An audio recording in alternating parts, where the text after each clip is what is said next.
Hello everybody, this is Mike from geekmentality.com, and I just watched the latest episode of Fringe, Subject 13, and I tweeted a little while ago, and I mentioned on an earlier video that, some of these subject matters of the pregnancy and, the going back into the past and showing how Peter and Olivia actually met years ago um, could be considered jump the shark kind of moments, but I had faith that Fringe would do it right, and I was 100% validated with tonight's episode. I thought it was awesome. It was all set in the past, all set back in 1985, or it could have been early 86, and it just kind of stuck with.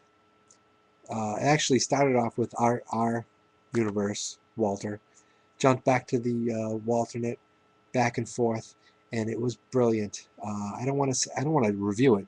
I'm not going to review the whole thing. I'm just going to talk about it really quick.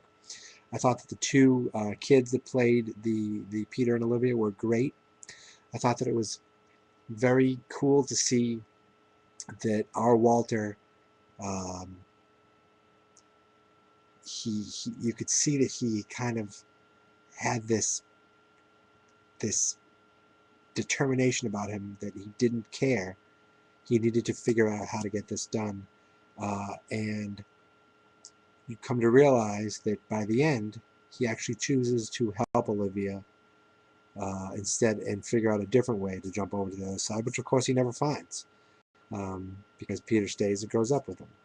I thought that it was pretty amazing when young Olivia ran into the office of Walter, only to actually have jumped over, then turn around, and there's the Walter, and she jumped back. It was, I don't know, that just totally threw me for a loop. I thought it was brilliant, and I loved that.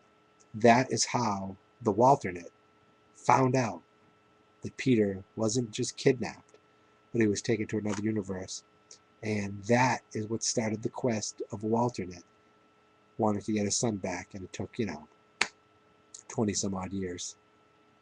Um, so I think that was great. It was um, just a cool episode to see the little things between the two universes. That's my favorite, when he talks about the Dodgers are still in Brooklyn.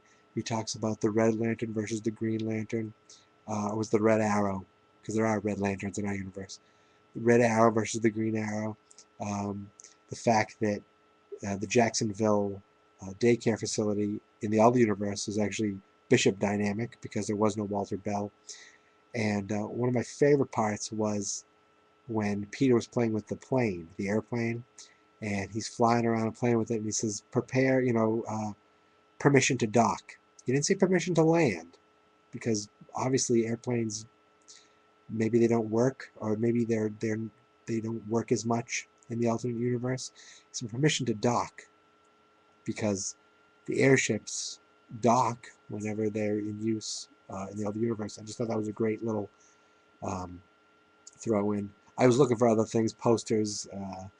I didn't see anything too much. I did see when Walter kind of had his sunglasses on and came into Bishop Dynamic. If you look right when he walks in, you see the Observer in the background.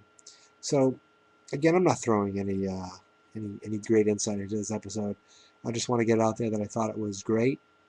I love the retro '85 beginning and all the things that are considered fringe topics back then, in vitro fertilization, virtual reality. Nowadays, that's old news, but they really pay great attention to detail, and that is what makes Fringe um, so much fun. It's what makes it a great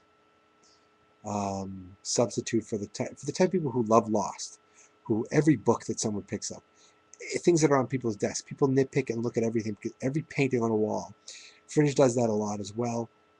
It doesn't hurt that they both come from the mind of J.J.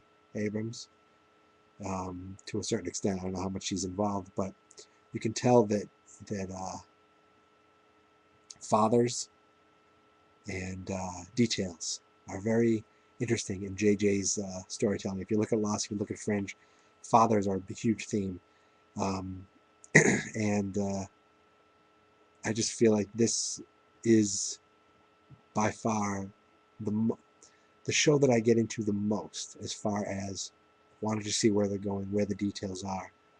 Um, I guess I could say it's my favorite show, even though I can't wait to watch Supernatural and I love Smallville.